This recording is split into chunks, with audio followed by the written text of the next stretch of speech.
Bueno, buenas tardes. Mi nombre es Milena Braxiale. Estamos aquí en la mesa 4 de las 14 Jornadas Nacionales y Novenas Latinoamericanas de Investigación y Crítica Teatral. Les damos la bienvenida a todos y a todas y vamos a comenzar esta mesa con Guadalupe Sobrón Tauber de la Universidad Nacional de Mar del Plata y el Centro de Letras Hispanoamericanas, que trae un trabajo para compartir que denomina Más allá del binarismo, configuraciones teatrales diversas en algunas damas calderonianas. Te escuchamos, Guada. Bueno, a ver, compartimos. Ahí chequeemos que se vea.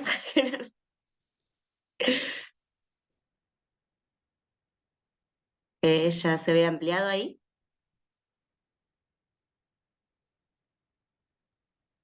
Ahí, ahora sí. Ahí está. Perfecto.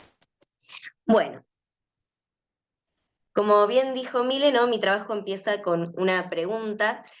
Fue ordenando la explicación un poco fragmentariamente, después por cuestiones de tiempo no voy a desarrollar quizás algunas cuestiones, pero voy a comentar qué es lo que me lleva, ¿no?, a esta pregunta. A la hora de abordar textos dramáticos distantes en el tiempo, es imposible no verse, ¿no?, afectada por las configuraciones propias, los imaginarios y los diálogos que estas textualidades establecen con el mundo que nos rodea. Y aunque es preciso, ¿no?, desde el rigor investigativo, y es necesario embeberse en los contextos y tratar de comprender cómo funcionaban en aquellas temporalidades, también hay que valorar esta potencialidad de una lectura actualizada que nos va a permitir, como diría Benjamin, ¿no?, leer a contrapelo de aquello que se ha escrito sobre estas cosas, sobre todo porque acá vamos a trabajar con obras del siglo XVII español y de un autor que ha sido muy valorado por el canon, como es Pedro Calderón de la Barca. En este sentido, desde una postura, desde la perspectiva de género y asumiendo un posicionamiento marcado por una lectura feminista, como diría Anne Cruz, para revisar el siglo de oro, y en este caso femenina, como dice Kirkpatrick, que muchas veces dentro de la crítica hispánica ha sido, digamos, silenciada, ¿no?, esta lectura femenina, proponemos, ¿no?, establecer justamente una relectura de estas obras de Calderón, atendiendo a cómo se configuran estos imaginarios femeninos, que van a ser justamente mujeres que van a exceder de la norma o de lo marcado por las preceptivas, sobre todo del siglo XVI. Voy a mencionar, por ejemplo, a Vives y a Fray Luis con su perfecta casada, y cómo justamente estos personajes del teatro permiten performar, como diría Judith Butler, ¿no?, feminidades que son diversas o que a lo mejor cabría preguntarse qué tan diversas son, ¿no? Esa es la pregunta un poco que nos hacemos. En este sentido, cuando hablamos de la performatividad de Butler, vamos a tenerla además de como una, ¿no?, cuando uno comprende al género como algo que puede performarse, esta potencia, ¿no?, de disrupción, pero a su vez entender que en esa performatividad, como ya dicen, cuerpos que importan, también en esos cuerpos se inscriben y se imprimen las normas, ¿no?, que la permiten hacer, no es que uno decide tan conscientemente algunas cuestiones. Entonces me parece también interesante, ya que vamos a trabajar con el teatro y el teatro áureo, que era un teatro que efectivamente atravesaba el cuerpo, ¿no?, que pasaba, ¿no?, por el acontecimiento teatral, y que particularmente en España además estaba atravesado por actrices, ¿no? Estos personajes femeninos eran encarnados por mujeres, por lo tanto, si vamos a trabajar con representaciones cuya distancia con la mujer espectadora no la vamos a tener clara nunca, ¿no? Sí es interesante pensar que sí eran performadas en el escenario por un cuerpo femenino.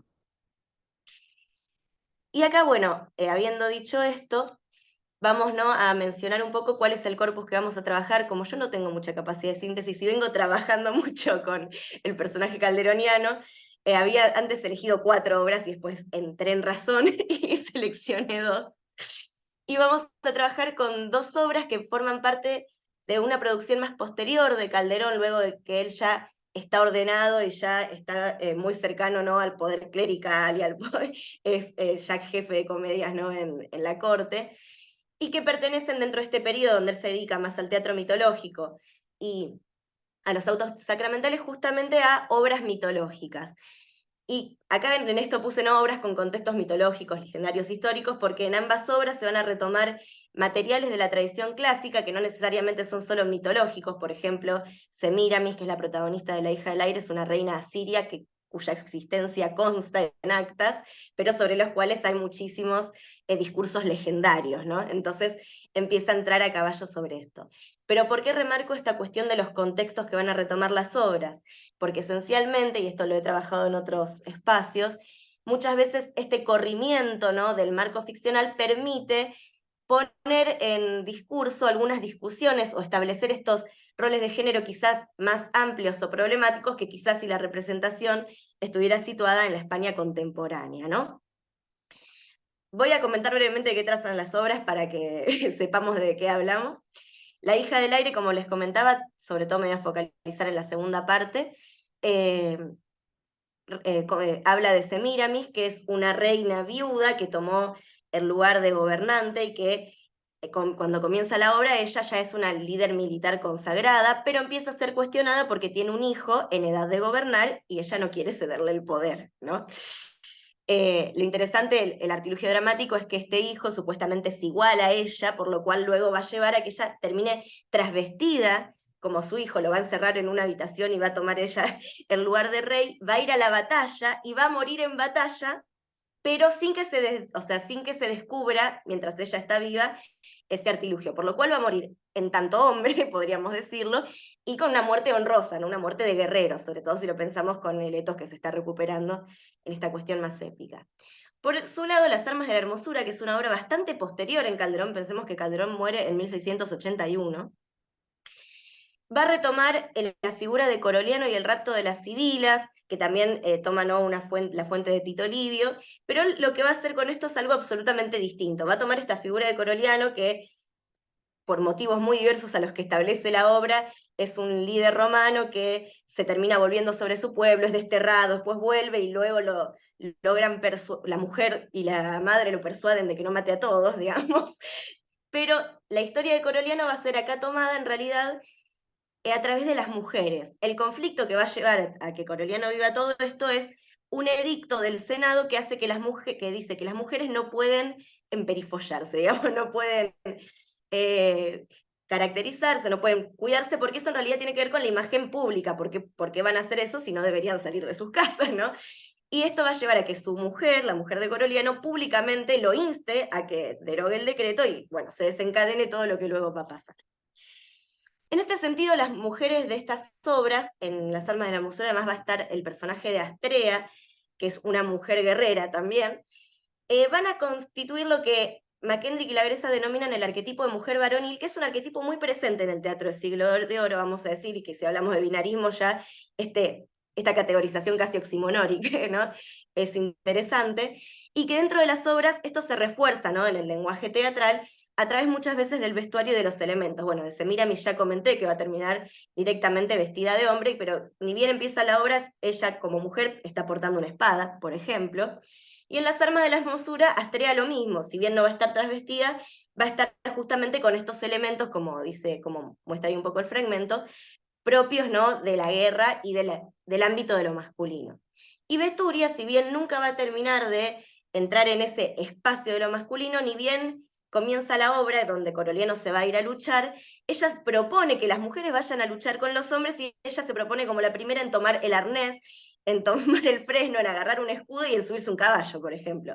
No la van a dejar, pero es lo que ella propone, ¿no? Entonces, este arquetipo ya empieza a parecer que en Semíramis, si bien va a terminar con su muerte, y quizás lo podemos pensar más extremado y problematizado, en Las armas de la hermosura está como un espacio posible de las mujeres.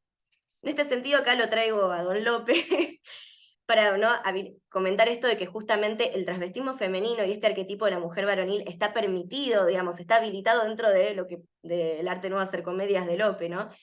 Pero lo interesante de esta cita, y por eso lo traje, es que justamente hay dos fragmentos que dice que para que esta mudanza, que agrada mucho al público porque ver una mujer en calzas no era algo interesante para el público del siglo de oro, para permitir este artificio, las mujeres no debían desdecir de su nombre, es decir, no desdecirse tanto de mujeres, podríamos pensar que pasa ahí no con Semíramis en este caso, termina muerta, pero termina honrada.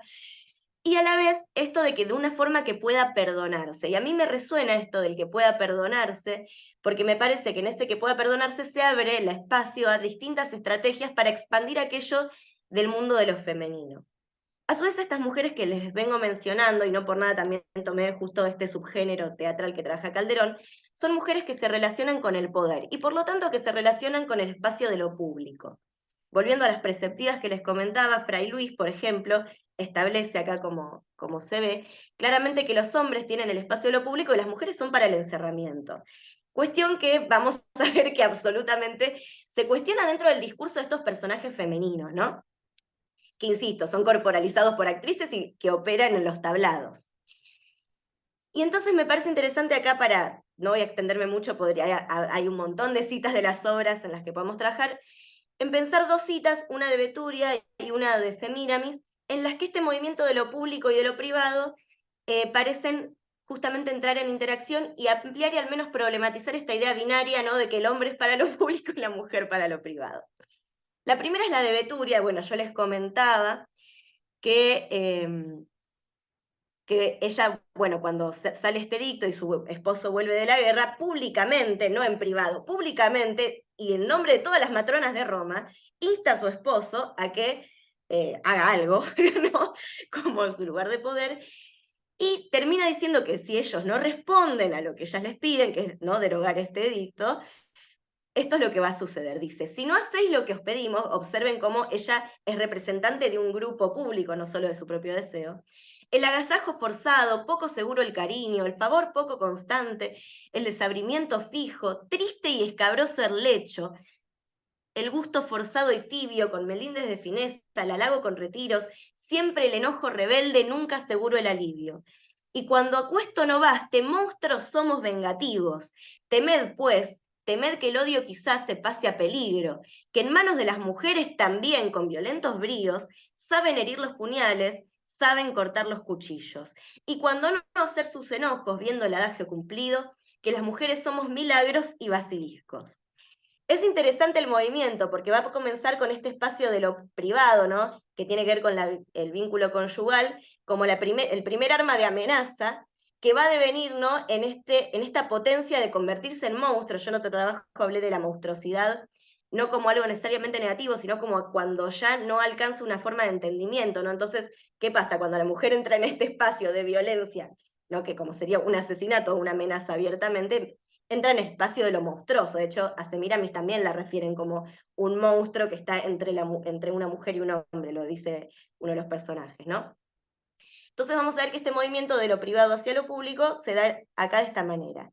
Y en Semiramis, que tiene un montón de textos, de hecho hay uno que he trabajado mucho donde ella define que ella es masculina y que su hijo es femenino, y lo hace con una claridad absoluta, me interesa acá porque va a tomar la idea del honor, porque en la época respecto a la mujer se vincula justamente con su identidad, el honor respecto a los hombres, ¿no?, a su padre respecto a su esposo, y que tiene que ver con su castidad y con todo ese cuidado. Bueno, acá Semiramis va a desvincular el honor de ese lugar de lo masculino y va a correr, digamos, a los hombres, que serían en las otras mujeres, a las mujeres, por ejemplo, de los dramas de honor, los portadores de la honra, su lugar de poder, ¿no? Dice, mi ser, mi reino, era mi reino, sin ser estoy, puesto que no reino. Mi honor, mi imperio era, sin él, honor no tengo, ¿no? Y este corrimiento, nuevamente, donde se agarra algo de lo privado y se estalla hacia lo público, ¿no? Se pueden decir muchísimas cosas, bueno, esto no lo voy a decir porque ya estamos excedidos, pero lo que me parece interesante de estas subjetividades que estamos trabajando, y que es una pregunta que todavía la tengo abierta, que por algo sigo volviendo a algunas obras, es si estas subjetividades, al margen de que establecen esta cuestión entre lo masculino y femenino, efectivamente exceden lo binario, o hasta qué punto lo hacen, y hasta qué punto en realidad lo que hacen es ampliar determinados discursos, porque si bien en Semiramis evidentemente tenemos, como lo hemos dicho, ¿no?, una performación que se asocia claramente a lo masculino, lo que pasa, por ejemplo, en las armas de la hermosura, en realidad, es empezar a cuestionar hasta qué punto ese discurso que está asociado a lo femenino es realmente lo que se efectúa, ¿no? Como si fuera una polémica que se empieza a instaurar. Y por eso cierro con esto. Quizás lo que hacen estos roles no es obturar la idea del preceptiva de la mujer, que dice tienen Vives, que tienen Fray Luis, y cristalizar en los tablados una polémica más amplia, menos homogénea, donde los discursos heterónomos dan cuenta de una multiplicidad de feminidades y espacios que se encuentran en disputa. más aún si tomamos conciencia del lugar ocupado por Calderón en el canon, que lejos está de ser un lugar subalterno. Ya sabemos cómo luego se contó la historia, ¿no? Entonces es nuestro lugar como lectoras revisitar aquello que quedó escondido bajo las tablas de lo que fue este escenario. Bueno, gracias por la escucha. Espero haber sido clara. Clarísima, Guada, muchísimas gracias. Hermoso trabajo, muy interesante. Ya vamos a discutir al final. Seguimos, si les parece, con Patricia de la Torre, que viene de la Facultad de Artes y Diseño de la Universidad Nacional de Cuyo. Allí es profesora titular de Cultura y Teatro del siglo XX y XXI y dirige también la maestría en arte latinoamericano. Y trajo un trabajo para compartir con nosotras que se llama Cantuar, coro teatro como modo emergente de narración, la postdictadura en Mendoza. Te escuchamos, Patricia. Hola, buenas tardes a todas. Buenas tardes, Milena. Muchísimas gracias por la invitación y la posibilidad de participar. Bueno, yo estoy, digamos, acá en los márgenes también. Mi trabajo va a ser un poco contado porque es un work in progress, es una publicación que me pidieron para fin de año. No trata particularmente de el género o de los géneros, sino que bueno, acá estamos preguntándonos, o me estoy preguntando todavía de qué se trata. Cuento brevemente cómo salió, conversando, perdón, en un seminario con el doctor Jorge Duati.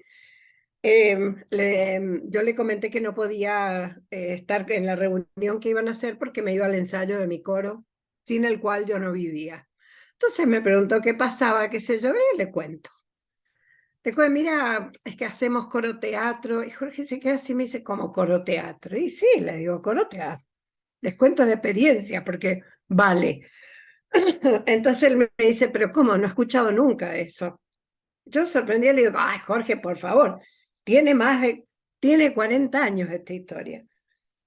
¿Cómo pasó, qué sé yo, chau, chau? Y después me llama y me dice, che, Pato, ¿podés trabajar en tu coro teatro? Acá estoy, trabajándolo. Les cuento un poco cómo nació, digamos, vamos a hacer, ¿por qué le pongo cantuar? Me costó este título, porque, porque es una expresión que en nuestro caso aparece inmediatamente, y digo inmediatamente, cuando viene la democracia, 1983, octubre, noviembre, verano. En ese verano, casualmente, nos encontramos los amigos que de alguna manera, por supuesto, trabajábamos en el campo del arte y otros campos, y nos encontramos en otras condiciones que nosotros mismos desconocíamos, ¿no? Estas condiciones en las cuales podíamos hablar, habíamos estado abrevando de los discursos de los políticos, a ver a quién votábamos. ¿Qué era esto de votar? No habíamos votado nunca.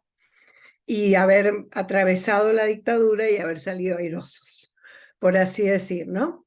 La cuestión es que yo particularmente he sido muy fanática de la música coral, y en Mendoza, de que es de donde estoy trabajando, existía un coro oficial que nos representaba por la juventud, y de ese coro se desprendieron algunos grupos musicales que, por supuesto, durante la época de la dictadura fueron desarmados, sus músicos perseguidos, algunos de ellos exiliados y uno que otro desaparecido.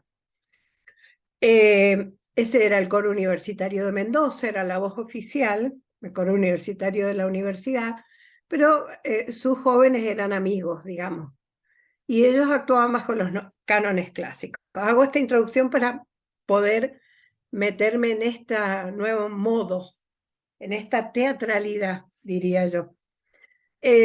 Pasado el 83, el enfant terrible del coro universitario se desprende, deja a su maestro, ¿sí?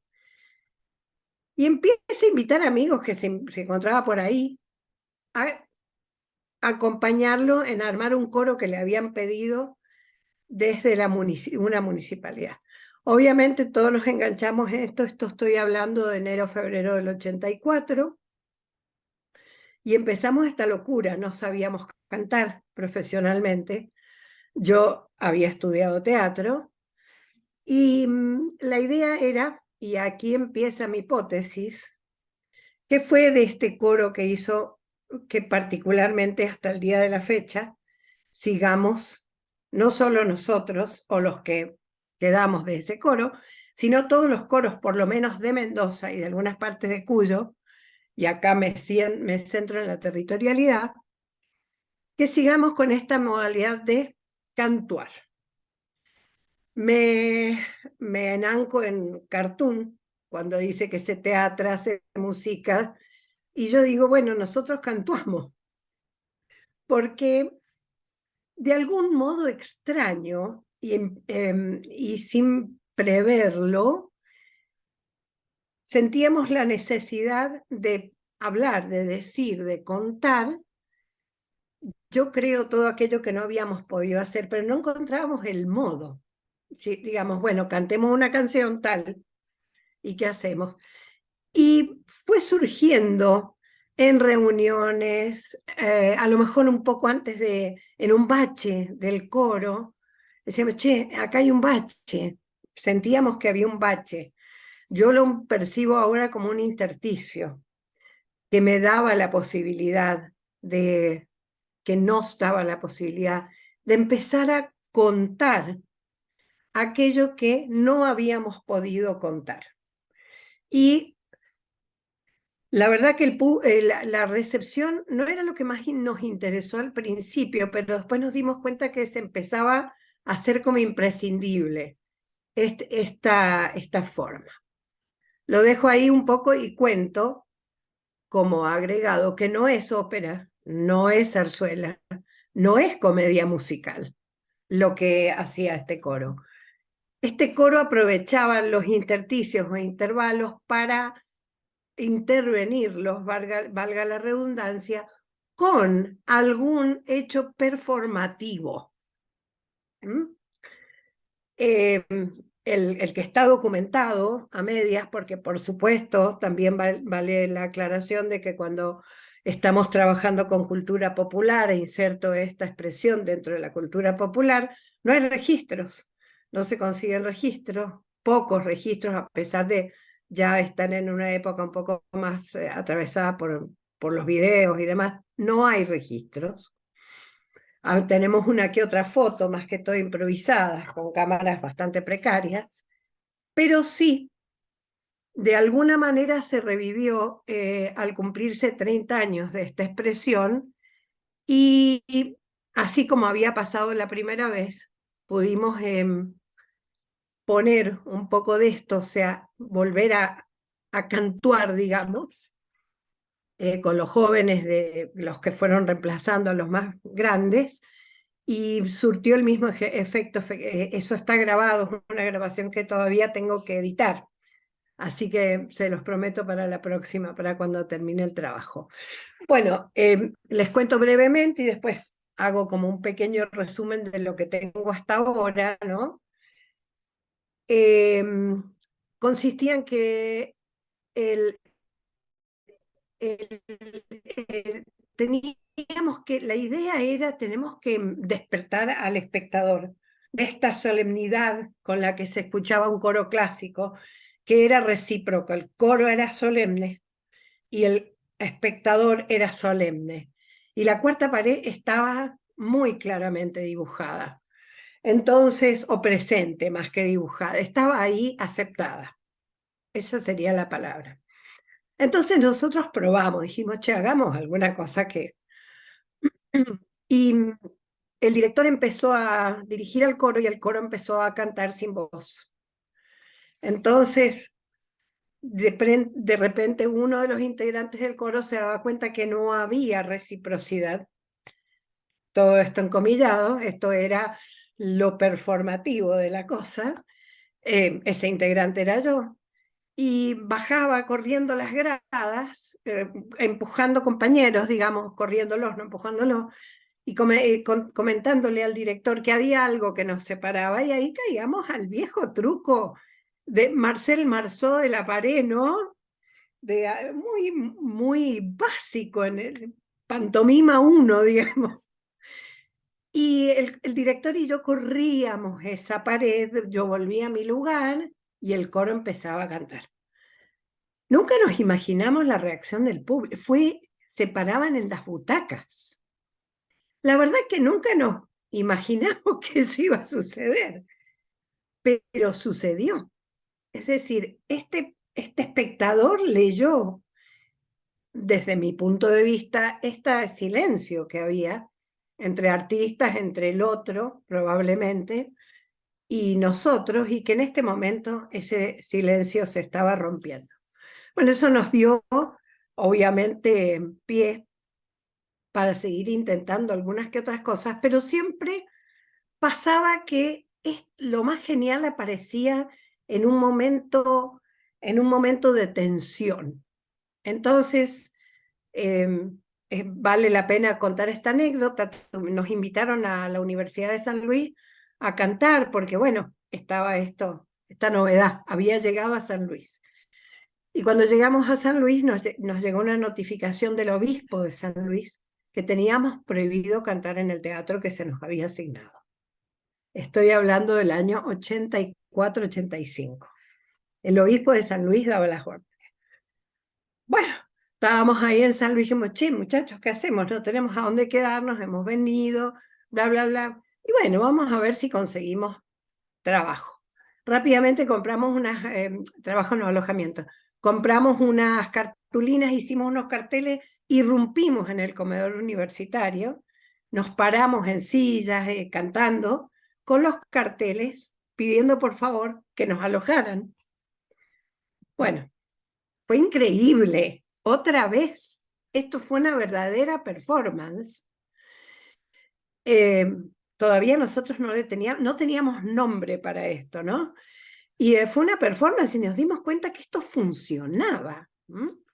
Bueno, de más está decir que no solo tuvimos un éxito rotundo porque los mismos estudiantes procuraron lugares, barrios de la periferia, algún que otro lugar no convencional y el comedor universitario que gestionaron los mismos estudiantes.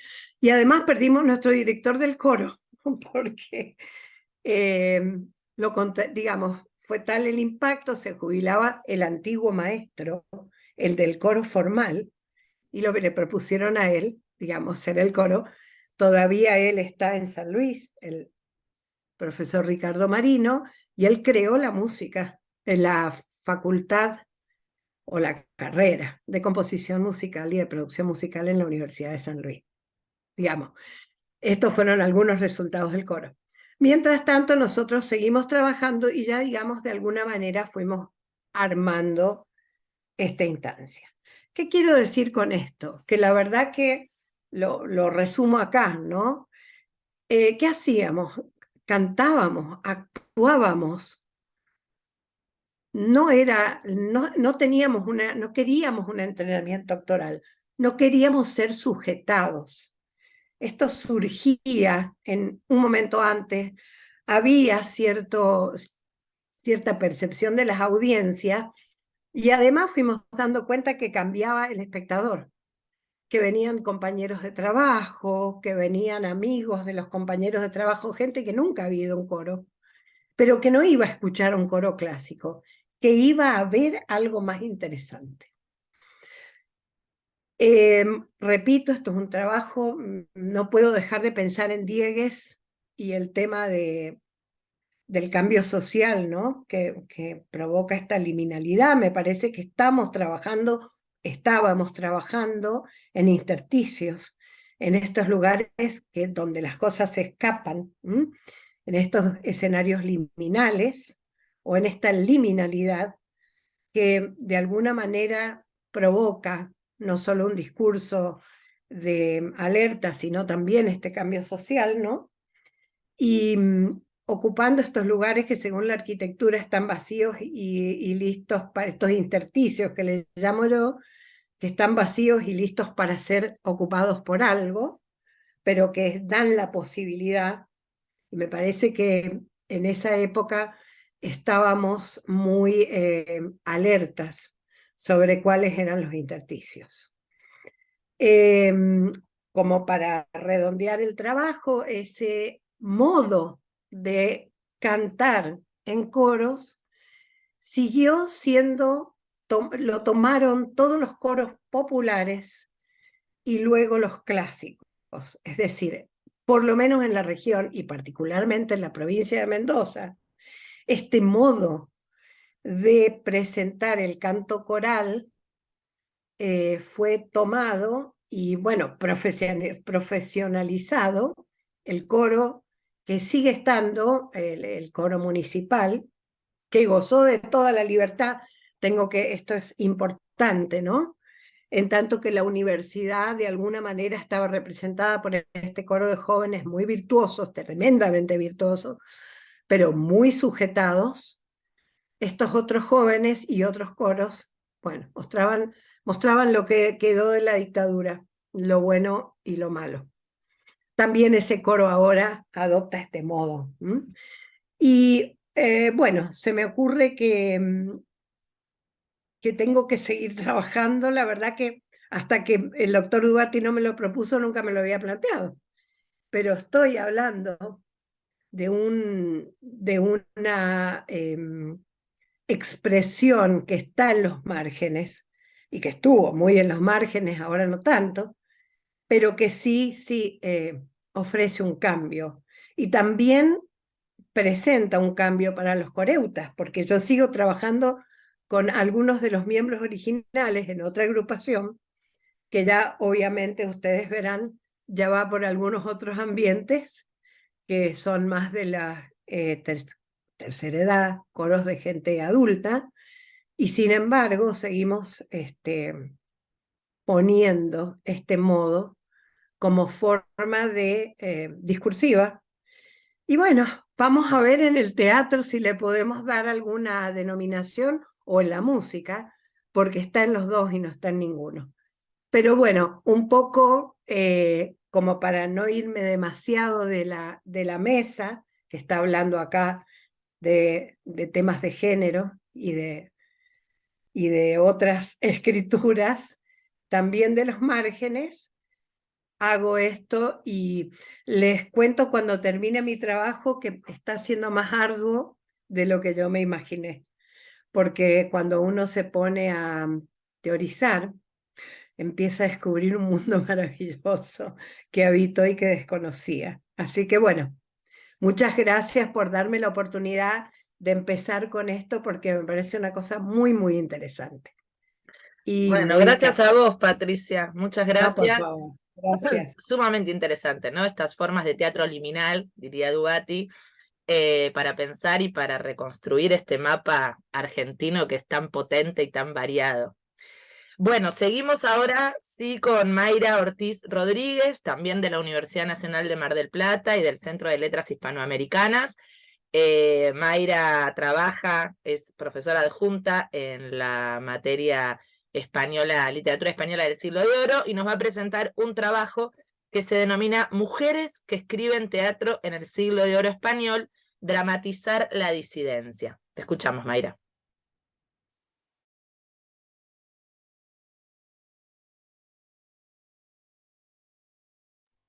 Bien, perdón, había olvidado de sacarme el silenciamiento, que es uno de los temas de los que voy a hablar justamente hoy en día, valga la paradoja. Bueno, quería comenzar haciendo una breve reflexión sobre lo que hoy mencionamos como los lugares de la disidencia en el teatro, porque si hablamos hoy en día de composiciones dramatúrgicas con perspectiva de género o que abordan ciertas disidencias sociales, todos enseguida entendemos de lo que estamos hablando, y lo curioso es que nos parece algo absolutamente contemporáneo, innovador, y lo traemos acá a las primeras décadas del siglo XXI. No obstante, si bien esta perspectiva nos parece tan contemporánea, las raíces de estas manifestaciones y sus primeras consolidaciones también están bastante más atrás en el tiempo. Y algunas de estas raíces las podemos encontrar en el siglo de oro español, en este teatro que es un ambiente eminentemente masculino, y sin embargo hay algunos destellos de estas mujeres que aparecieron en la búsqueda de un espacio para la escritura teatral por parte de dramaturgas, Y es interesante que hoy algunas huellas de estas dramaturgas llegan a nosotros. Es interesante y curioso porque, a ver, si hablamos del teatro del siglo de oro español, indudablemente se nos tiene que venir a la cabeza esta cuestión canónica de esa tríada dramática insoslayable que conformaron Lope de Vega, Tirso de Molina y Calderón de la Barca, y no obstante que ocupan un lugar canónico indiscutible, durante mucho tiempo fueron dejados a un costado ellos también. A ver, Tirso de Molina, por ejemplo, no fue estudiado y reeditado hasta un siglo y medio después de su muerte. Digamos, la crítica decimonónica y vuelve a poner en valor el teatro del siglo de oro de figuras que son canónicas indiscutidamente. Imagínense entonces lo que queda para el lugar de las dramaturgas. Por eso es importante estos lugares de reivindicación de estas escritoras que lograron posicionarse en su momento y que sin embargo hoy en día aún ocupan estos lugares de la liminalidad que se mencionaban recién, ¿no? Porque todavía no son figuras observadas de manera crítica, por lo menos de modo minucioso. Vamos a mencionar hoy 3 dramaturgas en un recorrido veloz que procuro hacer para ver cómo se configuraron en su autoposicionamiento desde el lugar de dramaturgas, buscando también desde la absoluta marginalidad respecto del canon, ser visibilizadas y ser valoradas en cuanto a escritoras de teatro. La primera que vamos a observar es esta señora, Feliciana Enríquez de Guzmán, sevillana ella, nació en Sevilla en 1569 y formó parte de la alta nobleza andaluza. Indudablemente el hecho de pertenecer a la nobleza más encumbrada habilitaba medios de educación y luego espacios para la escritura y difusión de la propia obra. Es interesante que esta señora tiene 2 matrimonios que ella elige y que ella defiende, y no obstante, ella siempre sostiene su apellido de la familia de origen. Nunca toma el apellido de sus maridos, cuestión absolutamente convencional, hasta bastante más acá en el tiempo, y sin embargo ella defiende su propia identidad. Hay toda una cuestión legendaria en torno a su figura. Se cree que se disfrazó de hombre para poder acceder a la Universidad de Salamanca y poder estudiar. Incomprobable, pero esto también lo recrea Lope de Vega, y el propio Lope en su obra, El Laurel de Apolo, la menciona y también reivindica la obra de esta mujer. Es interesante que él la reivindica, siendo que el teatro que propone Feliciana Enríquez de Guzmán es un teatro que va contra la poética de Lope, porque ella defiende, un poco en contacto con el teatro de Cervantes, el hecho de hacer un teatro a la antigua, es decir, elaborar un teatro que tenga un anclaje muy claro en la tradición clásica y que deje a un costado este gusto popular que va a propugnar Lope de Vega en su dramaturgia. Feliciana Enríquez de Guzmán es una de las primeras escritoras españolas que consigue ser publicada, claramente por su posición social y económica, pero es interesante cómo conforma su teatro en defensa de una nueva capacidad escrituraria. Se conserva de ella esta obra, que es la tragicomedia de los jardines y los campos sabios. Ahí ya desde el título tenemos muy fuerte la marca de que va a ser un anclaje con el teatro clásico.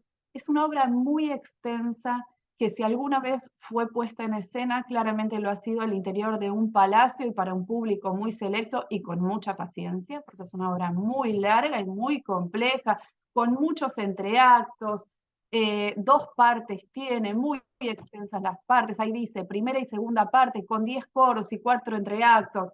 Se necesitaba gran parafernalia también para poner en escena esta obra.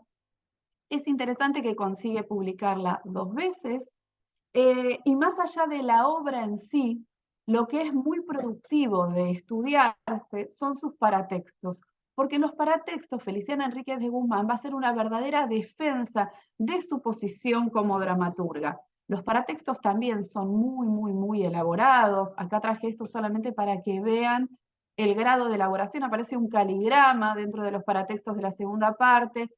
ahí si uno afila un poco el ojo, dice Francisco de León Garavito, que era el marido, uno de sus maridos, es a modo de dedicatoria, en lugar de hacer una dedicatoria, ella lo que hace es elaborar un caligrama. Así va de elaborada la cosa, y dentro de los paratextos escribe una carta ejecutoria. La carta ejecutoria es muy interesante porque ella recrea un consejo de poesía conformado por seres míticos que van a juzgar su obra. Porque ella dice, bueno, si yo hago un teatro muy distinto a lo que está de moda y a lo que está vigente en la sociedad, entonces lo someto a juicio. Quienes la van a juzgar van a ser este comité conformado por seres míticos que van a llegar a la conclusión de que en realidad está siendo vapuleada por ser mujer, no por el teatro que hace. Y van a decir, si ella era mujer, también lo eran nuestras carísimas hermanas las 9 musas, sin embargo, de lo cual las hemos hecho de nuestro Consejo Real de Poesía, porque en ellas asienta nuestro furor como les falte sobre el oro, y asimismo era mujer nuestra serenísima hermana, Palas Minerva, diosa de las ciencias, etc. Entonces, lo que hace obviamente este Consejo de Poesía es defender la obra, llegar a la conclusión de que esta obra no solo tiene que ser leída y puesta en escena, sino que también tiene que ser estudiada a modo ejemplar. Otra de las dramaturgas que encontramos en esta época, y acá entramos también en el terreno de lo cuestionable, el cuadro anterior de Feliciana claramente era una imagen pictórica que le correspondía porque era de la alta nobleza, y justamente también desde lo iconográfico está el autoposicionamiento, ¿no? Evidentemente ya desde todo el arreglo personal que tenía, claramente era una dama de la alta nobleza. Retrato de Ana Caro de Mayén, si uno pone a indagarse en lo que circula tanto en lugares medios inhóspitos de la web como en lugares más académicamente reconocidos, este cuadro se asume como de Ana Caro de Mayén, raro, igual hay que tenerlo como a un costado, incomprobable que fuera ella, porque Ana Caro de Mayén era hija de esclavos moriscos. Ya desde la estética, no sé si coincide tanto, pero hay registro de que nació en Granada, hija de esclavos moriscos, y una familia noble la adopta, primero como criada y luego cuando tienen una tragedia familiar, que pierden a su hijo, la adoptan como hija realmente y le dan una educación noble. Esta educación es obviamente la que la habilita a estar en los ámbitos no solo del teatro, sino de toda la literatura de la época, y la figura de Ana Caro de Mayén es muy reconocida porque es la primera escritora española que cobra por sus obras. Entonces podríamos tomarla como la primera escritora profesional del momento.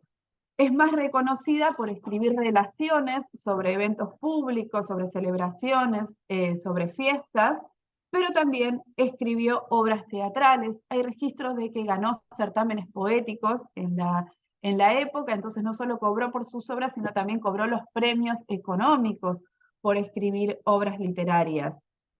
También pasó a la historia por ser muy cercana a María de Zayas, que es otra de las grandes escritoras reconocidas en el siglo de oro español. De Ana Caro de Mayén se conservan 2 obras, El Conde Partinuplés y Valor, Agravio y Mujer. En este caso, por cuestiones de espacio, voy a referir solamente a una de ellas. El argumento central de Valor, Agravio y Mujer es muy interesante para estudiar el rol de la mujer, porque tiene una vinculación con el Don Juan de Tirso de Molina, con el burlador de Sevilla, pero hay una vuelta de tuerca muy interesante, y el personaje femenino va a fluir entre su identidad masculina y identidad femenina y su disfraz masculino de manera casi permanente en toda la obra, visualizando que el cambio de vestuario y el cambio de mirada es una construcción dada por la mirada del otro. Entonces va a ser un personaje muy complejo y muy ambiguo, mucho más que los del resto de los compositores y compositoras del siglo de oro español. Va a ser un personaje signado por la autosuficiencia, por la manipulación y por la direccionalidad que da a todo el entramado dramático.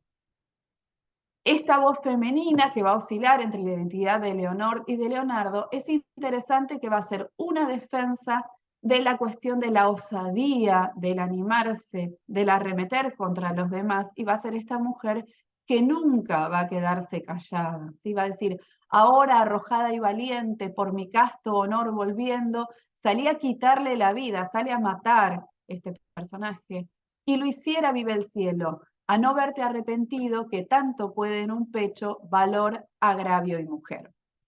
Era muy frecuente en la época esta cuestión de hacer tiradas de versos donde se mencionaran personajes destacados de la historia. El propio Lope de Vega hace tiradas de versos donde la mujer va a ser, el personaje femenino va a ser una defensa de su posición a través de la mención de otros personajes combativos o de otros personajes históricos.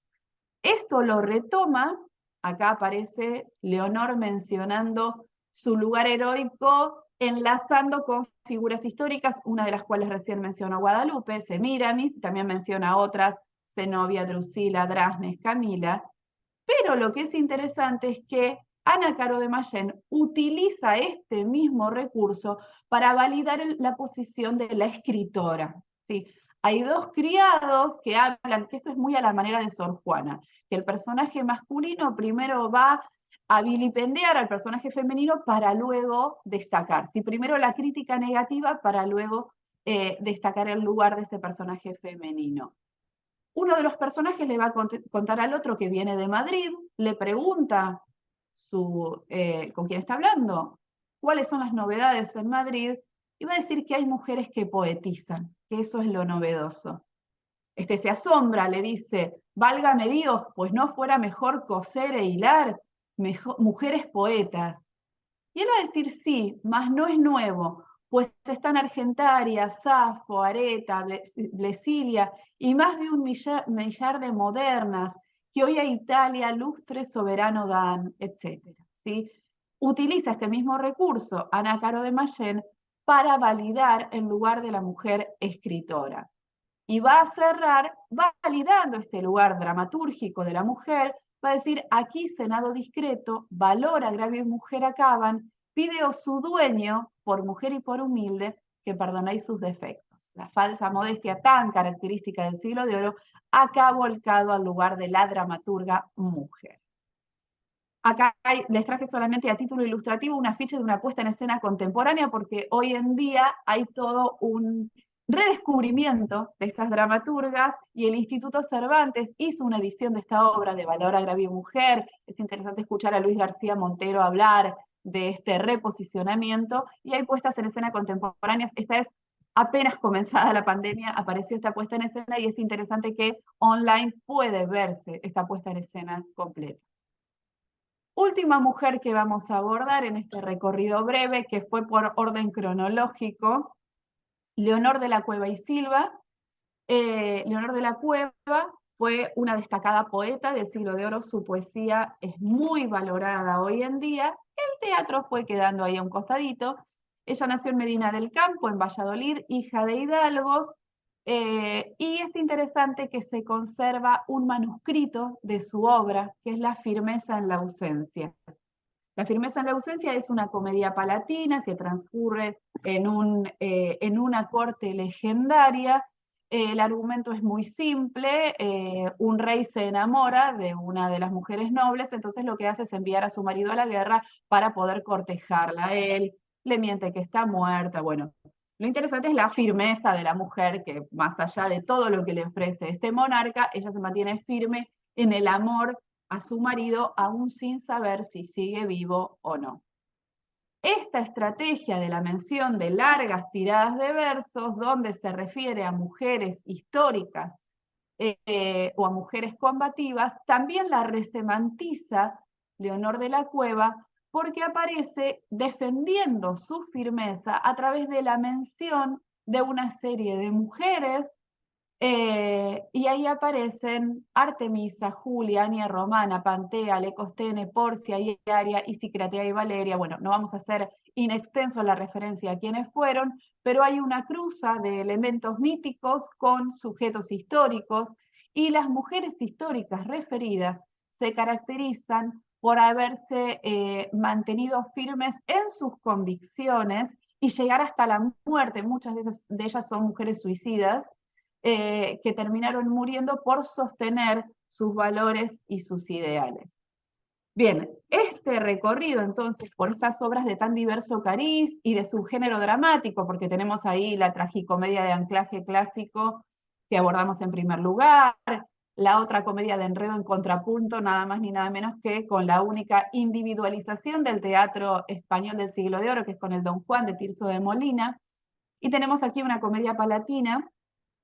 Nos permite visualizar que en todos los casos la matriz dramática sirvió para operar también como un bastión de defensa del valor social y cultural de la mujer. Se busca entonces la validación de la propia figura de la dramaturga a través de la mención de otras mujeres de diverso itinerario histórico, pero no solo mujeres reinas o mujeres guerreras, como ocurría en las obras compuestas por dramaturgos varones, sino que también se van a autovalidar por la referencia a la propia escritura o a escritoras y también a mujeres que dieron la vida por una causa en particular. Estas tres dramaturgas entonces, Ana Caro de Mayén, Leonor de la Cueva y Feliciana Enríquez de Guzmán, así como otras pocas conocidas al menos por nosotros de su época, lograron sortear a través de los siglos los mecanismos de silenciamiento impuestos a las voces femeninas y disidentes, y también entonces nos van a llevar a reflexionar sobre nuestra propia realidad actual y sobre lo que pasa con este teatro disidente actual que consideramos tan innovador y tan contemporáneo, pero que evidentemente tiene sus raíces bastante más atrás en el tiempo. Muchas gracias. Muchas gracias a vos, Mayra. Qué interesante todo lo que nos contaste. En tan poco tiempo.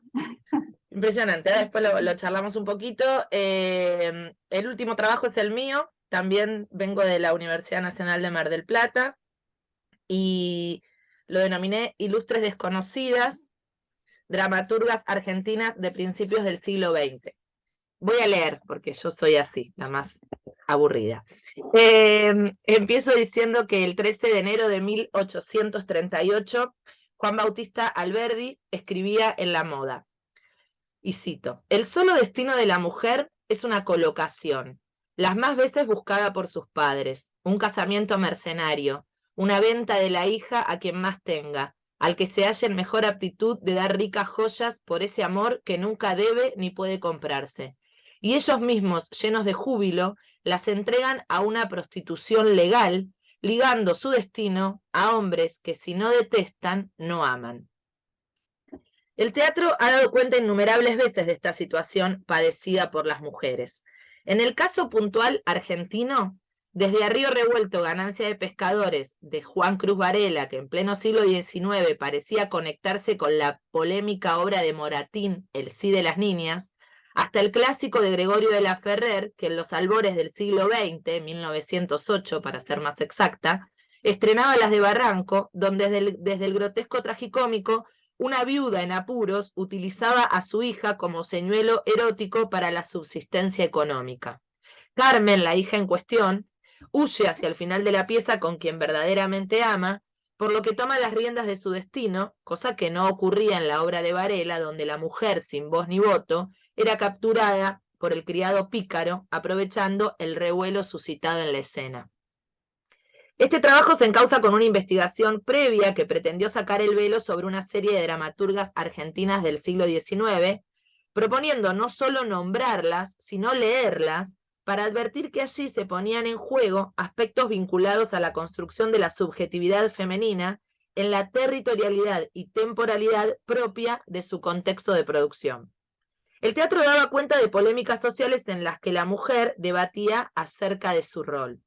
Todas ellas fueron invisibilizadas por completo en los cánones tradicionales del teatro nacional, a excepción de los rescates realizados por Beatriz Seibel.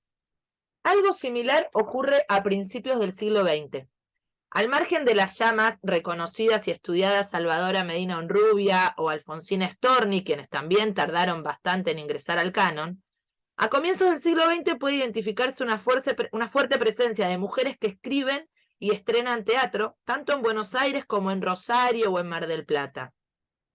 La mayoría de estos textos se publican en revistas teatrales de la época, La Escena, Bambalinas, Teatro Popular, y son estrenados por sus propias autoras.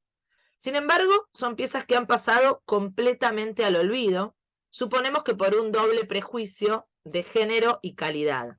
Sobrevuela sobre ellas la idea de que las mujeres solo escriben cosas menores, vinculadas al amor o al melodrama, que poco tienen para aportar a la historia de la literatura.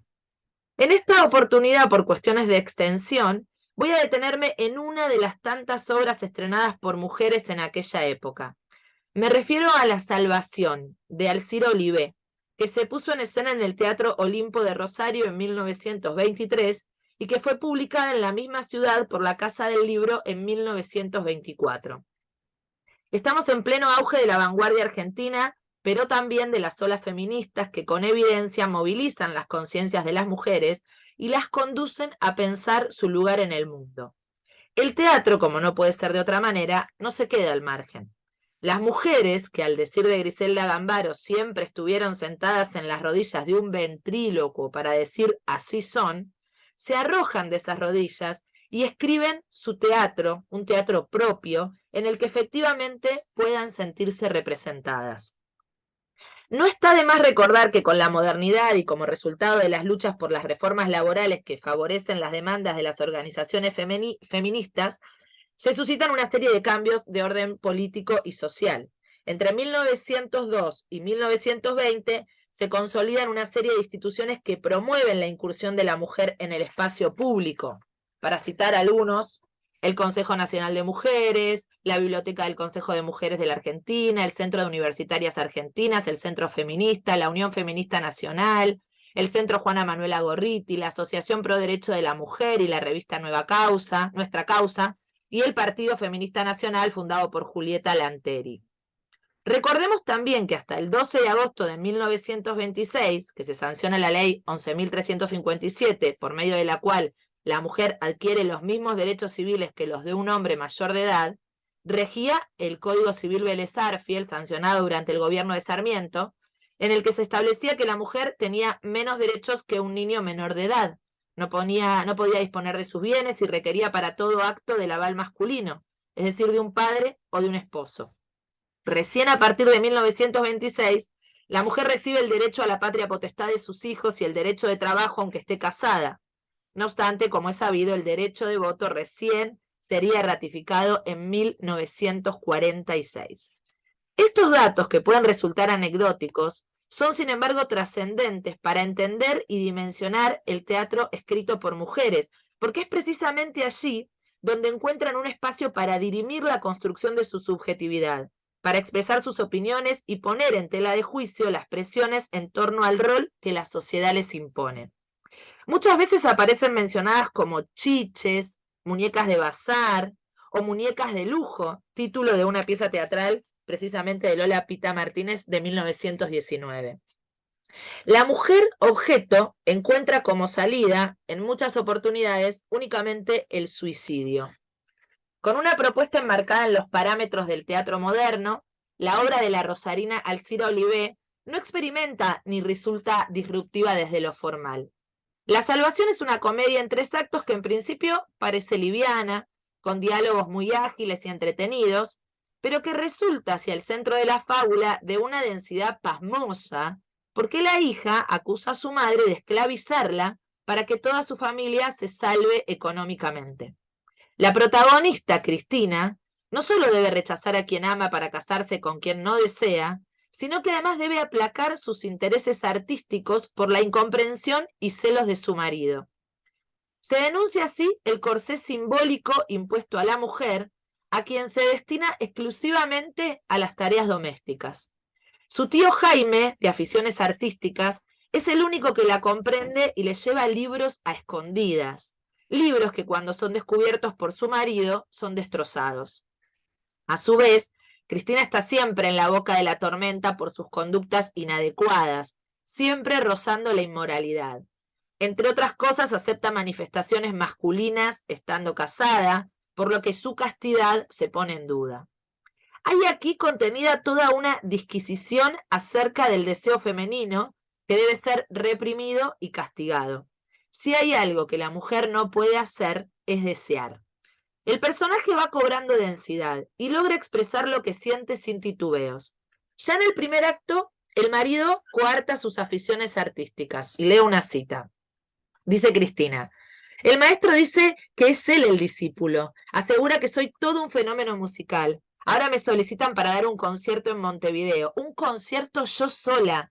Qué felicidad tan grande poder decir a la gente tantas cosas que llevo aquí dentro y que parecen brotar entre las notas y subir hasta los cielos. Tengo confeccionado el programa, la mitad Beethoven, la otra mitad...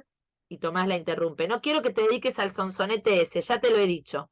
Además, a un fabricante de telas no le queda bien que su mujer se las dé de artista. Ah, con semejante argumento quedo convencida. ¿No quieres glorias? No me hacen falta.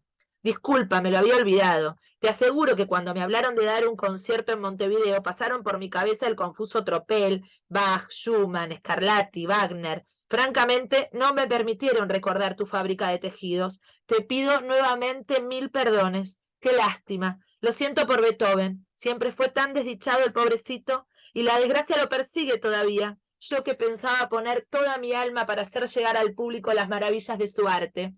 Y me parecía haberlo electrizado, transportado, y aplaudir. Bueno, no digo más. No hay concierto. Está la fábrica de tejidos de por medio y no hay concierto. ¿Qué dirían en la Bolsa de Londres si la mujer de un fabricante de géneros da un concierto de violín? Sería la debacle más horrorosa. La cita no solo nos muestra a una mujer con conocimientos musicales, una mujer que se ha corrido de la esfera exclusiva de lo doméstico, sino también una mujer con deseos de expresarse y sobre todo una mujer irónica, lo que es prueba irrefutable de su inteligencia. A medida que avanza la trama, el conflicto va increciendo hasta que Cristina descubre las mentiras de su familia para manipularla y obtener así el beneficio de su casamiento como salvación, en términos económicos, claro está, para todos ellos. En el clímax de la desesperación, Cristina y su madre se enfrentan a través del recurso propio del drama moderno del encuentro personal, y la protagonista desmantela toda la hipocresía, presión y violencia de la que es objeto al describir su situación como de esclavitud, otra potente y palpable expresión para denunciar aquello que Alberdi señalaba en 1838 como prostitución legal. Leamos un fragmento. Matilde: no tienes más que un camino a seguir, el deber. Esta es la madre, ¿no? Estás casada y tienes que resignarte.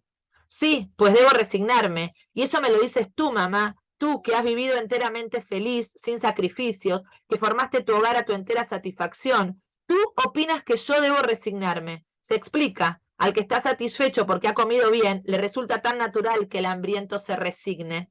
Debo resignarme a todo, a vivir con un hombre que no quiero, que no podré querer nunca. ¿Y de qué te quejas? ¿No es bueno contigo? ¿Y basta eso acaso para hacer mi felicidad? ¿De qué me sirve su cariño si no me comprende? Si lejos de contribuir en lo más mínimo a mi felicidad, ha entorpecido mi vida. Yo tenía una personalidad propia y él me la aniquila poco a poco, y debo resignarme, como no te resignaste tú a ser pobre. Era más sensible, más cómodo sacrificarme a mí. Me has esclavizado, mamá, me has esclavizado. Y esclavizar a una hija es peor que matarla, es 1000 veces peor, porque la esclavitud ni siquiera tiene la grandeza que da la paz en la muerte. Es la agonía, es la angustia de no poder vivir la propia vida. Y eso soy yo, un espíritu encarcelado, una mentalidad anulada, un corazón deprimido. Yo tenía inteligencia y brazos y fuerzas de voluntad para ganar honradamente la vida. Yo no necesitaba dinero para ser feliz. Mamá, ¿por qué hiciste que yo me casara? Yo no te obligué látigo en mano. Látigo en mano, claro está que no. Pero recuerda cómo suplicabas, con qué desesperación querías tú y mis hermanos enriquecerse. Y cuando una hija ve a la madre llorar el día entero por algo que puede proporcionarle, ¿cómo no hacerlo? Si tanto te repugnaba ese matrimonio, ¿por qué fuiste a él? ¿Qué sabía yo a lo que iba cuando iba? Tú me lo pedías, me lo ordenaste al fin. Eras mi madre, con toda la autoridad moral de una madre, con toda la experiencia de la vida. Y al decirme una y 1000 veces, Cristina, cásate, es lo sensato, Germán ya no te quiere, te ha olvidado, Germán ya no se acuerda de ti, nunca te ha querido, te engañaba, ese señor sí que te quiere y es un gran partido, será nuestra salvación, la salvación de todos, la salvación de todos, así, menos la mía. No razonas, eres impulsiva, te dejas llevar por tus sentimientos. Ojalá hubiera hecho siempre así, ojalá hubiera racionalizado menos, otra sería mi suerte. Fin de la cita. Como queda de manifiesto, no hay lugar para titubeos. La protagonista expresa sin tapujos la presión social, los mandatos y la concepción de la mujer como objeto. Describe en detalles la aniquilación de su personalidad, de sus deseos, de su subjetividad en pos de un requerimiento ajeno que la somete. Una mirada patriarcal y hegemónica que no ofrece intersticios para escapar, pero que no es ejercida únicamente por los hombres, sino más precisamente por mujeres que permiten que esto se perpetúe y perdure. Cristina, personaje delegado a través del cual la autora evidentemente formula la tesis de la pieza, rol que en algún punto comparte también con su tío Jaime, el extravagante aficionado al arte, señala con precisión la anulación de la mujer y advierte que ellas pueden trabajar. No es el único camino posible la entrega de su cuerpo y su alma a un hombre con dinero que la salve.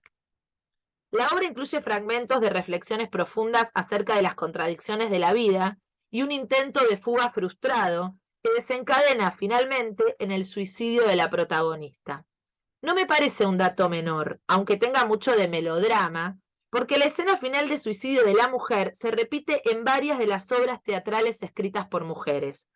Por lo pronto, en Clemencia, de Rosa Guerra, primera obra escrita y publicada por una mujer en la República Argentina en 1862. En segundo lugar, en Marcela, de Lola Pita Martínez, ya de 1922, y finalmente en esta.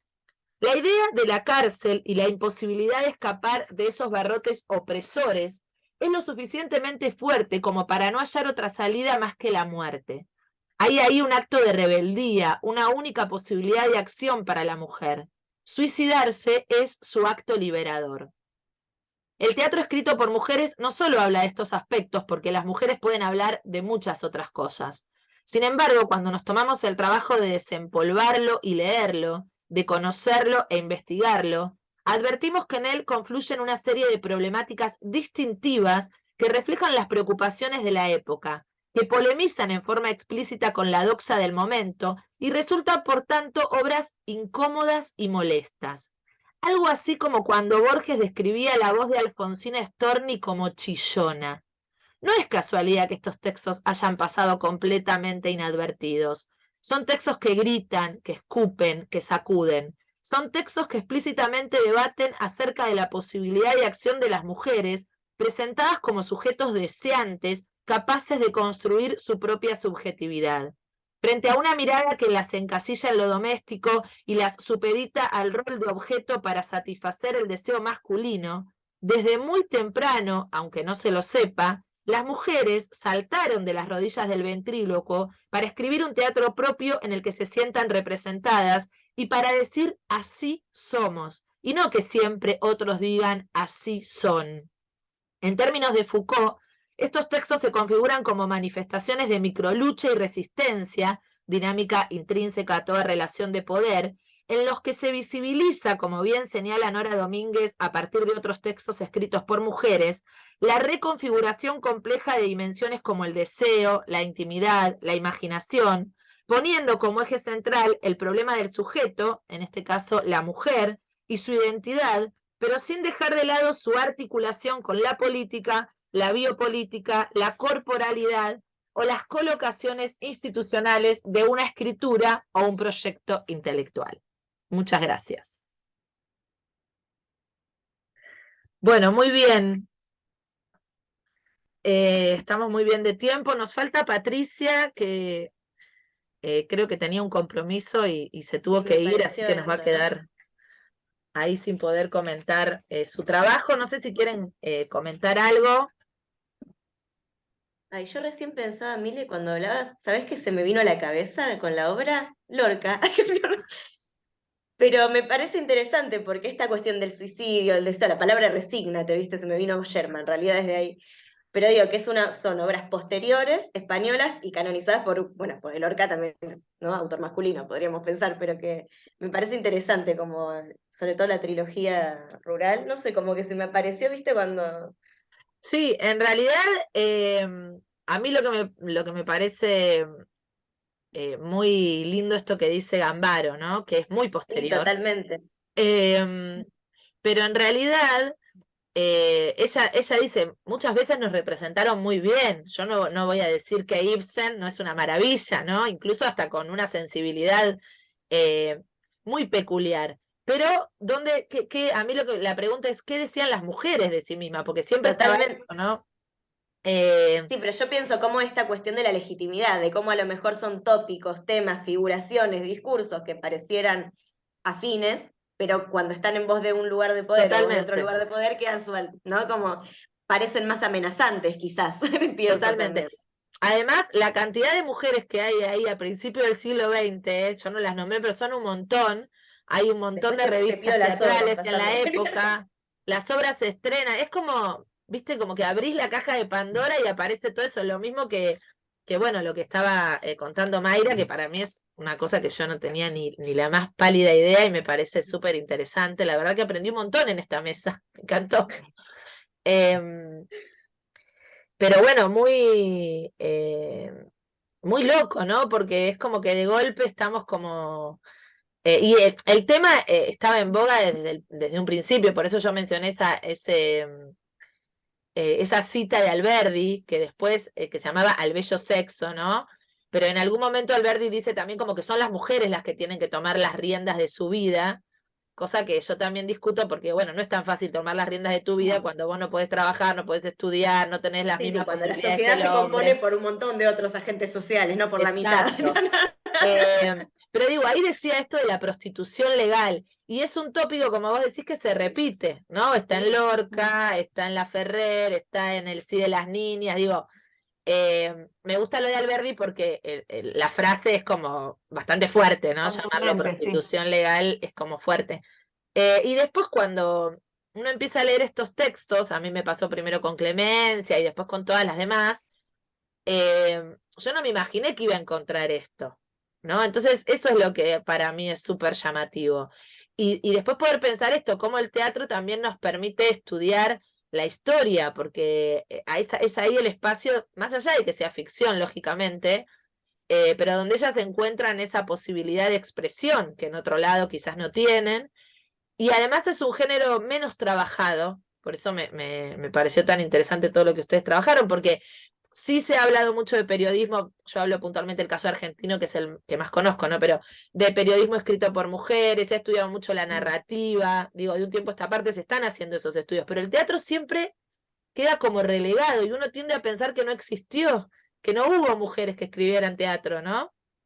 Eh, y encima no solo escriben, sino que lo ponen, en este caso, por ejemplo, las ponen en escena, con lo cual el efecto, como sabemos, es como mucho más fuerte, porque hay una mujer diciendo todo eso, hay una protagonista mujer diciéndole a la madre, gritándole en la cara que la esclaviza, que la esclavizó, ¿no? Y después suicidándose, digo. Y Bueno, y que vos, pasa en ese Mayra, registro actoral mencionabas, tan emotivo. claro, vos, Mayra, mencionabas también esas mujeres que menciona una de las dramaturgas que vos señalaste, que había muchas que se habían suicidado, eso me quedó ahí. Claro, sí, sí. Lucrecia también pensaba yo, por ejemplo, desde A mí Shakespeare. lo que me llama mucho la atención es esta cuestión de que los mecanismos que operan en torno a la conformación del canon, tratadistas, crítica literaria, la academia, las universidades, los planes de estudio, todas estas cuestiones siguen operando hasta bien entrado el siglo XX, no me animo a decir hoy en día, pero hasta bien entrado el siglo XX, para que desconozcamos a estas mujeres, porque las que mencionó Milena, que están bastante más acá en el tiempo, también, Sí, inclusive quienes nos especializamos en teatro, en literatura, hay un desconocimiento absoluto. Eso es lo que es perturbador también, ¿no? Y creo que, bueno, es hora de empezar a poner en juego otros mecanismos para esto que decía Milena, que se abrió la caja de Pandora, bueno, para seguirla abriendo y difundiendo estas cuestiones, porque si no, bueno, nosotros que nos formamos en este campo, que nos formamos hace unas décadas ya, pero no se estudiaba, no se conocía, no se mencionaba y seguíamos teniendo esta visión masculinizante de la composición dramatúrgica, ¿no? Sí, y que también me parece que opera en las lecturas. No sé, yo me topé con este texto de Kirkpatrick y después te lo paso más porque me parece que viene al caso. del canon, que hablaba de esta construcción de la lectura femenina, que no solo ha sido, como venimos diciendo, sacada el rol de la escritora, sino que incluso el rol de la crítica. Hablas particularmente del hispanismo, ¿no? Y ella hace una reivindicación en el sentido de la crítica estadounidense que para el hispanismo ha traído a colación. Y yo pienso que también tiene que ver con esto de cuando uno trae estas lecturas, ¿viste? Por eso arrancaba. Normalmente hay que justificar un millar de cosas, ¿no? Que a veces en otras lecturas que no justifican eso tienen un montón también de supuestos errores, cuestiones que están dadas por hecho por no hacerse determinadas preguntas, pero que están habilitadas, ¿no? Y Kirkpatrick hablaba de eso, entonces también es esta forma de leer que es la que nos permite decir, bueno, estos textos polemizan, ¿no? Había también escritoras que fueron silenciadas por el canon, que aparecen nombradas, Lope las nombra, ¿no? Decimos que incluso este tema, esta cuestión de que vos decías, por ejemplo, de Alberti, ¿no? Evidentemente es un tema en boga, ¿no? Es un tema que se está pensando, es un discurso social que está articulando, que me parece que un poco también pasa en el siglo de oro y está absolutamente silenciado a mi criterio. No, esto de que evidentemente sí, cada vez que yo abro una obra me topo con un personaje femenino que habla de lo que es o no ser mujer, hay Claro. algo para pensar ahí, digamos, ¿no? Totalmente. Ya no es guau, qué descubrimiento, sino, hay algo Totalmente. para seguir pensando sobre, ¿no? Como que hay una polémica, un discurso sobre el que se sigue pensando. Y eso me parece interesante, y creo que lo que estamos haciendo un poco acá, y que está buenísimo, que yo creo que se va expandiendo, es en realidad revisitar justamente las lecturas y la historiografía y cómo ha estado armada esta historia literaria, ¿no? Respecto a las cuestiones de género, que no es decir, Calderón era feminista, ¿por qué no era feminista Calderón? Pero sí como decir, bueno, pero sí está pensando esto y desde este lugar, por ejemplo, ¿no? Y esto de las escritoras me parece interesantísimo. Es un mundo aparte, es terrible, por ejemplo, que no se conserven cosas, de lo que hablamos siempre, May. Sí. Bueno, pero aparte, como vos decís, uno abre las obras y en todas hay algo que tiene que ver con la construcción de la subjetividad femenina, con poner en discusión, con denunciar.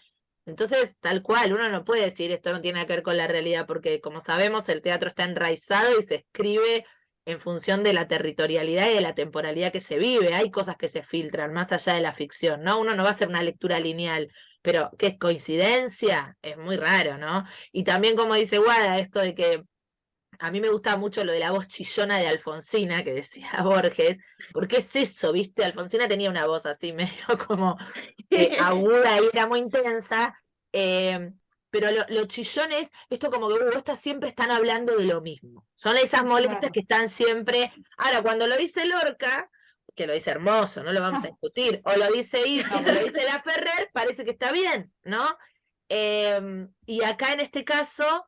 No, es cierto que es un momento muy complejo, estamos en 1924, ella está escribiendo desde Rosario, la que yo leí, también muy loco porque es una cosa mucho más federal, y estamos en la vanguardia, bueno, todo el momento, es un momento en Argentina súper complejo, entonces se está explorando en la literatura propiamente dicha, se está explorando mucho más en lo formal, y en el caso del teatro todavía estamos, porque incluso la propia Salvadora y hasta Alfonsina están más, son muy disruptivas en lo que proponen desde lo temático para los roles femeninos, porque construyen roles disidentes para el estereotipo y para lo esperado, pero en lo formal no hay tanta exploración, porque la preocupación está en otro lado. Están más... Sí, y también no todavía la convención teatral todavía se está armando en ese Claro. momento en algún punto. Claro. Bueno, todavía recién a fines del 20 y principio del 30 vamos a hablar del comienzo del teatro independiente y qué sé yo. Por eso. Pero bueno, es un montón porque en realidad esto que digo, poner el cuerpo de una mujer en escena a decir esos textos tiene una potencia mucho mayor y mucho más disruptiva que la letra escrita. Bueno, nos estamos entusiasmando porque nos encanta, nos gusta, nos olvidamos que esto se está grabando y que tiene que cumplir y que teníamos un tiempo. un tiempo, pero estamos bien de tiempo. Bueno, también decimos que fue súper interesante el trabajo de Patricia, ¿no? De Sí. Mendoza. Ahí está, mira, justo. Me encantó. A ver si aparece, justo me pidió que la admita. Ahí está, bueno, la esperamos, así la despedimos. Justo te estábamos mencionando, Patricia. Ya estamos cerrando. Te invocamos. Te invocamos, te estábamos ya en la parte de la discusión final Estábamos diciendo que es súper interesante tu trabajo. No sé si querés decir algo, ya estamos en tiempo cerrando. Bueno, de todo, gracias. Fue la verdad un percance tecnológico. He estado como loca tratando de conectarme, pero bueno, afortunadamente. Muchas gracias, muchísimas gracias, porque también ha sido súper interesante lo que las chicas, lamentablemente, Mayra, me quedé en la mitad, pero realmente, pero fundamental este aporte que hacen desde estas historias que no son las declaradas, por así ha sido las canónicas que se enseñan generalmente en las instituciones. Así que muchísimas gracias por la data. He estado tomando nota hasta donde he podido, por supuesto, como siempre, agradeciendo a la jornada y esperando poder también descubrir, ¿no? Más cosas como estoy descubriendo, fascinada con esta aventura que me propuso Jorge. De Y investigar. gracias, Milena. No, Sí, gracias a sí. vos. No sé si Bueno, ustedes quieran así en 2 palabras comentarme un poco, si tenemos tiempo, Milena, la verdad que no te estamos quiero ahí guiar. ya con el tiempo. Perfecto. No, a mí por Después ahí lo lo único que me miro. había quedado para preguntarte, que por ahí sería interesante, es qué tipo de canciones cantaban. Eso, Ay, sí.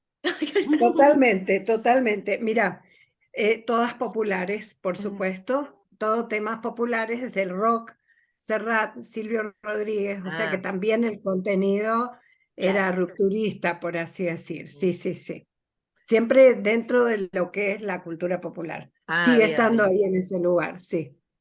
Pero lo interesante es que los coros clásicos tomaron esta modalidad de alguna manera, ¿no? Sí, sí, la verdad que Así está que buenísimo. eso es lo Y yo aparte interesante. Me lo dieron primero que ganas de había ir. notado era ópera, Claro. teatro musical, comedia musical, igual lo primero que aclaraste es eso, no, no es eso, es otra cosa.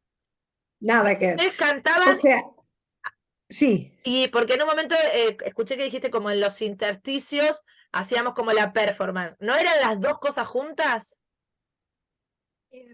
fue deviniendo en eso. En Ah, estos ok, momentos, sí, sí, después ya el cuerpo también era parte de eso, de eso.